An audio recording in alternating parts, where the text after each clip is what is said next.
Welcome, travelers, champions, heroes, and villains, to the adventure. In my time playing as a dungeon master, I've been picking up on some issues between players and their DMs. Well, not necessarily issues in the way of causing pure hatred and destroying the fabric of reality, nor will they cause your gaming sessions to break down. I do think after the time I've been playing that I have a few tips for players on what some DMs would like new or veteran players to know. Take this with a grain of salt, though. I mean, I am but one kobold, an amazing kobold, but a singular kobold nonetheless.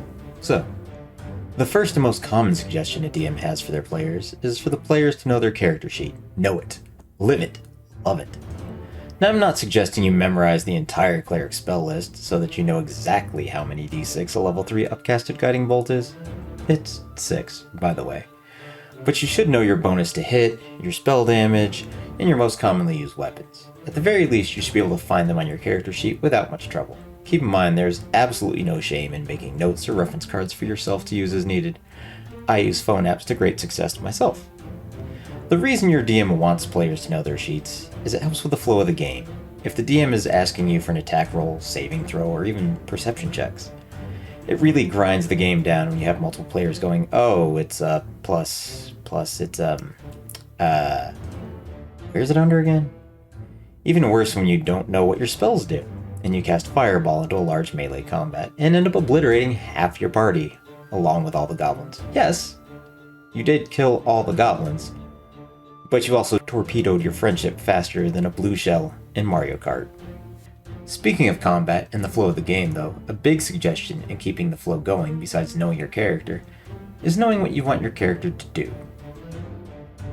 This doesn't only apply in combat, but oh boy does it apply in combat.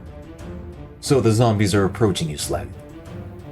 The one closest to you barely missed with his first attack, but now it's your turn. What do you do? What do you want to do, Slagthor? Let's see. Zombies, you say, yes. Zombies. What would you like to do? Bonus action, rage and attack. Now, will certain times come up where you'll need a few to actually think out your actions? Of course. After all, there are exceptions to all the rules. However, the way I like to think about it is as a DM. It's just some basic concepts until a monster's turn comes up. Okay, self, if the party splits up, I may just randomize who the horde goes after. But if it just turns into a cluster of melee, it's a bunch of zombies, so they're just gonna charge in and swing anyways. Oh, Slagathor is the closest and immediate target, being loud as usual. They're gonna go there first. So the horde moves up, I think I rationalize it. The same for players. Okay, if everyone is looking healthy, I'm gonna rage and swing. If someone else is hurt, I'll have to trust the cleric to slam a healing word or such, so I'm still just gonna rage and slam. If the cleric goes down, I'm gonna rage run to pick his ass back up off the turf. Just a bunch of simple if patterns, so you have a basic idea of what your normal option should be, and it's easy to pull them out of the hat when your turn comes up that way. Now, will other things break past those if statements? Oh god, yes. Oh crap, that necromancer just summoned up a ton of extra zombies by the squishy backline. What do? Then you just have to play it by ear. Okay, I could try and body block for them. I could try and drag the squishies away. I could lay down some line damage with my sweet javelin of lightning.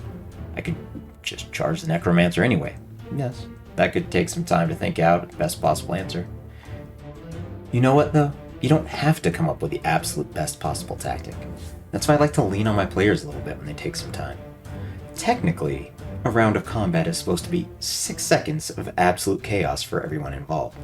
Your character wouldn't always be able to think of the best possible action in a 6-second round. So unless there's a very real possibility of a character death or the dreaded TPK, it's okay to not make the super optimal play. Power through with your first thought, and if it doesn't turn out well, then guess what? That's a learning experience for both you as a player and your character. You learn that the necromancer is just gonna keep raising zombies every round and you should have just gone for him.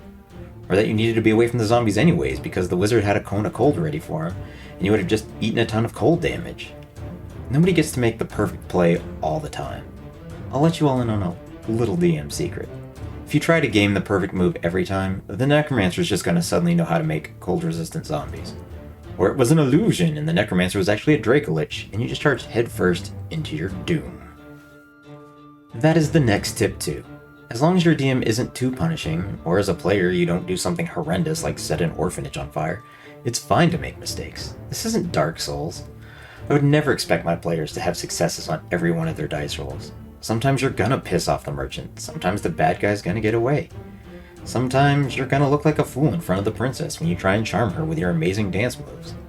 Even with all of your bonuses, a natural one will always come up from time to time. A 5% chance isn't as low as you actually think it is. The campaign's not gonna end because you botched something. It can oftentimes lead to hilarious and amusing moments that you remember throughout the entire story, such as putting your foot through a flaming barrel, only to have the rest of your party fail in the same roll and everybody's foot ends up in a barrel of flames. There's nothing wrong with that. Healing spells and potions exist in this game for a reason, because it's expected that you're gonna fuck up from time to time. So if you try and make a perfect character, be prepared to be humbled quickly by the D20. Fate hates perfectionists. In the end, the greatest suggestion I can level on new and returning players is to talk with your dungeon masters at the end of every session. Discuss things you enjoyed or didn't enjoy. If your DM's average or above, they're going to welcome a quality discussion. Quality discussion. Don't just rip into someone saying, "I can't believe you threw more zombies at us." Man, anyone can do better than this. I'm so tired of zombies. Instead, you could bring up ideas of, hey, it was a good session, but to be honest, this is the 5th game in a row where you had the monsters we fought be zombies.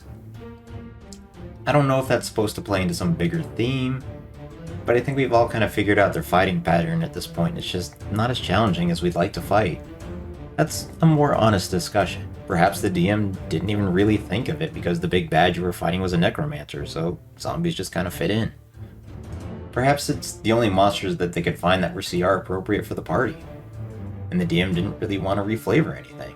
Perhaps they just didn't prep it very well. I mean, it happens from time to time. DMs are, after all, people too.